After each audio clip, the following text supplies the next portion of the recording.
दोस्तों, एक बार फिर से स्वागत है आपका एजी के स्पोर्ट्स पे। मैं गौरव बी कश्यप क्रिकेट के सबसे पनौती अंपायर के बारे में आपसे डिस्कस करने वाला हूँ। फ्रेंड्स, एक पूरा क्रिकेट मैच बैट्समैन और बॉलर के अलावा एक और चीज पे डिपेंड होता है और वो है अंपायर। शायद आपने कभी उस नजरिए से अंपायर को देखा ना हो। अंपायर जीत और हार के लिए सबसे बड़ा रोल प्ले करता है, क्योंकि नो बॉल कब देना है ये अंपायर डिसाइड करता है। मानता हूँ आज की तारीख में रिव्यू आ गया है, पर ऐसा नहीं होता कि कभी किसी टीम का रिव्यू खत्म नहीं होता। उस रिव्यू खत्म होने के बाद भी कई बार अंपायर द्वारा गलत डिसीजन दे दिए जाते हैं। इसलिए क्रिकेट में बैट्समैन और बॉलर तो बहुत इंपॉर्टेंट होते हैं, लेकिन उतना ही बड़ा रोल प्ले करता है अंपायर। इस बात की शुरुआत करते हैं आईसीसी वर्ल्ड कप 2014 से, जहां इंडियन टीम पूरे फॉर्म के साथ अपने मैच की शुरुआत करती है और विराट कोहली इंडिया की तरफ से टॉप रनर होते हैं। लेकिन इसके बावजूद इंडिया वर्ल्ड कप हार जाती है, और जो इसके पीछे का रीजन होता है आप इस वीडियो में वो नाम बार बार सुनेंगे। और एक क्रिकेट लवर बहुत अच्छे से इस नाम को जानता है, जो नाम है ऑन फील्ड अंपायर रिचर्ड कैटलबोर्डे। दरअसल साल 2015 की बात है, जब एक और वर्ल्ड कप हुआ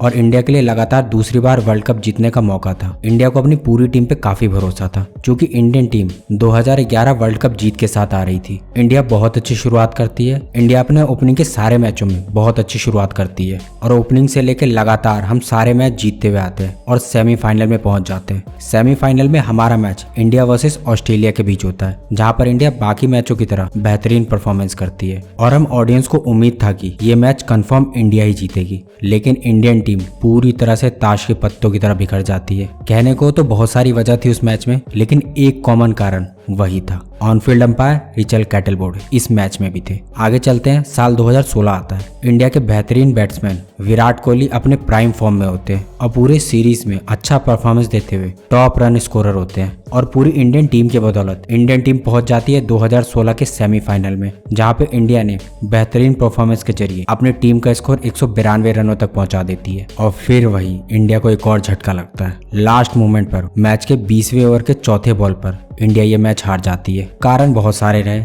लेकिन दोस्तों यहाँ भी एक कॉमन बात थी, हमारे ऑन फील्ड अंपायर रिचर्ड कैटलबोर्डे। अब आप इसे इत्तेफाक कहिए, संजोग कहिए या इंडिया की किस्मत कहिए, पर सच्चाई यही थी कि इंडिया जब हारी रिचर्ड कैटलबोर्डे वहां मौजूद थे। चलिए, अगर आपको अभी भी विश्वास नहीं हुआ तो एक साल और आगे चलते हैं। वो साल था 2017 का। आईसीसी चैंपियंस टीम और एक और नया दौर। इस बार भारतीय टीम के कप्तान बदल चुके थे और भारतीय टीम के पास नए कप्तान थे, विराट कोहली। यानी पूरी तरह से इंडियन टीम अब नई हो चुकी थी और एक नई लीडर के साथ थी। आपको बता दूं, इससे पहले जितनी बार भी इंडियन टीम इस मुकाम तक पहुंची थी, उस वक्त इंडियन टीम के कैप्टन महेंद्र सिंह धोनी थे, पर अब विराट कोहली है। जब हम बात कर रहे हैं 2017 की, आपको बता दो इस सीरीज में भी इंडियन टीम में सारे ही बल्लेबाज और बॉलर एक बेहतरीन फॉर्म से गुजर रहे थे। जहां ओपनर शिखर धवन एक बेहतरीन फॉर्म में थे, वहीं पे रोहित शर्मा और किंग कोहली भी एकदम शानदार फॉर्म में चल रहे थे। स्ट्राइक रेट की बात हो या फिर एवरेज की बात हो, हमारी टीम सब पे टॉप पे थी। और इसी बेहतरीन परफॉर्मेंस के साथ इंडियन टीम चैंपियंस ट्रॉफी के फाइनल में पहुंच जाती है। और इस बार फाइनल में मैच होता है इंडिया वर्सेस पाकिस्तान का, the best rival in the world,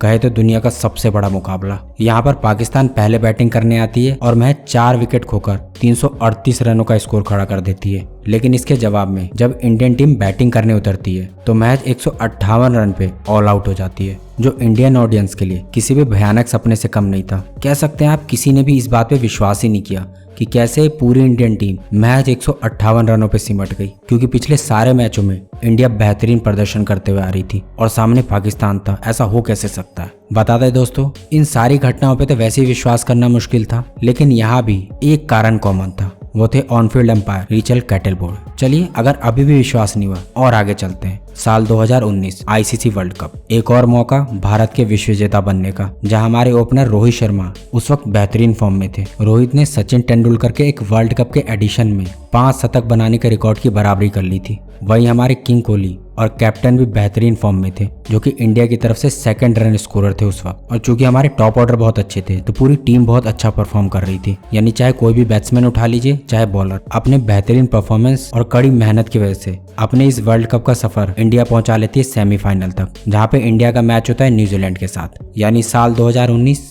ICC world cup India versus New Zealand, जहां पर न्यूजीलैंड टीम पहले बैटिंग करते हुए मैच 239 रन बनाती है और 250 से भी नीचे स्कोर पे इंडियन बॉलर अपनी बेहतरीन बॉलिंग करते हुए पूरी टीम को ऑल आउट कर देते हैं। और फिर बारी आती है इंडियन टीम के बैटिंग करने की, जहां पर मैच में आ जाती है बारिश और सेमीफाइनल का ये मैच रुक जाता है। लेकिन यहाँ पर मैच खत्म नहीं होता, क्योंकि हमारे पास रिजर्व डे होता है, जिसके कारण मैच अगले दिन खेला जाता है। अगले दिन फिर से मैच की शुरुआत होती है और हमारे ओपनर रोको यानी रोहित और विराट दोनों महज सिंगल डिजिट के स्कोर पे आउट हो जाते हैं और पूरी इंडियन टीम 221 रन के स्कोर पे ऑल आउट हो जाती है। और जी हाँ दोस्तों, ये बताने का भी सिर्फ एक ही कारण था, इस वक्त भी ऑन फील्ड अंपायर रिचर्ड कैटलबरी होते हैं। दोस्तों ये बात तो आप भी मानिएगा ना कि बार बार इतना बड़ा कोइंसिडेंस नहीं हो सकता। कोई कोई इंसान तो सचमुच पनौती होता ही होता है, जैसे समय रैना के शो का वो बंदा। कुछ लोग ऐसे होते हैं जो सचमुच पनौती होते हैं, उसी तरह इंडियन टीम के लिए रिचर्ड कैटलबरी सचमुच बहुत बड़े पनौती है। खैर अभी भी कुछ लोगों को विश्वास नहीं हुआ तो और सुनिए। साल 2023 इंडिया के लिए एक और मौका और यहाँ पे सब चीजें बदल चुकी थी।